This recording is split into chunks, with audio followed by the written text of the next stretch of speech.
meron pong ganyan na nagpahayag na diyan po sila magrarally or mag-co-convert o maggugrupo po diyan sa lugar na yan. Pinapaalahanan po natin ng ating mga kababayan na ang EDSA Shrine ay hindi po Freedom Park na kung saan diyan sila pwedeng mag-rally with permit.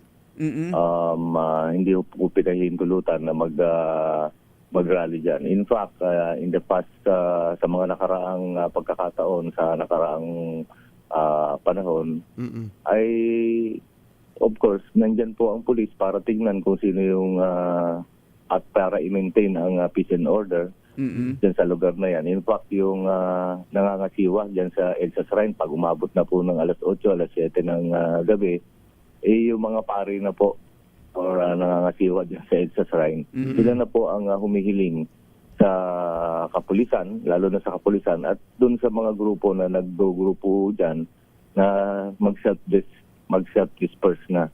Kasi sila po ang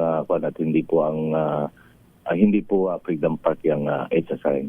Ang isa pa pala, General, Chief, yung pong sa September 21 din ay meron din sa Luneta Park na pagkilos. So in other words, ang binabanggit niyo sa amin yung yung Luneta, marami talagang mga pinapayagang pagtitipon niyan. Pero yung EDSA Shrine, yung EDSA Shrine ay hindi. Yung EDSA Ortigas na yan. Yun ba ang yung para klaruhin lang natin, baka may mga sumama kasi diyan dun sa EDSA mismo.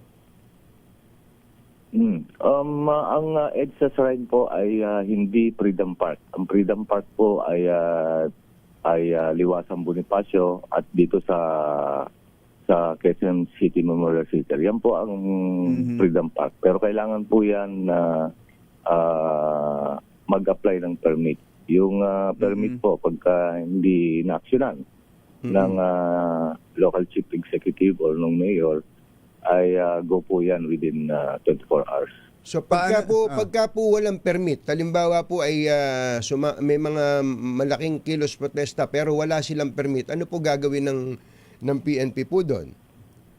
With or without permit, nandyan po tayo nakikipag-usap, lalo ng local chief executive, na awag na nilang ituloy kung halimbawang wala pong permit, lalong-lalo na sa ating hindi itinalagang Freedom Park. But if they insist, karapatan naman po ng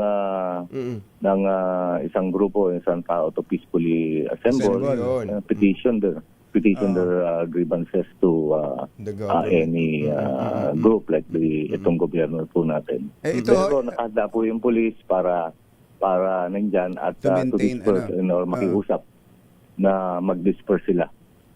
At to maintain peace and order po dyan sa lugar. Ito, maging specific tayo. Yung nakaschedule bukas, 8:30 a.m., nakalagay dito 8:30 a.m. to 7:30 p.m.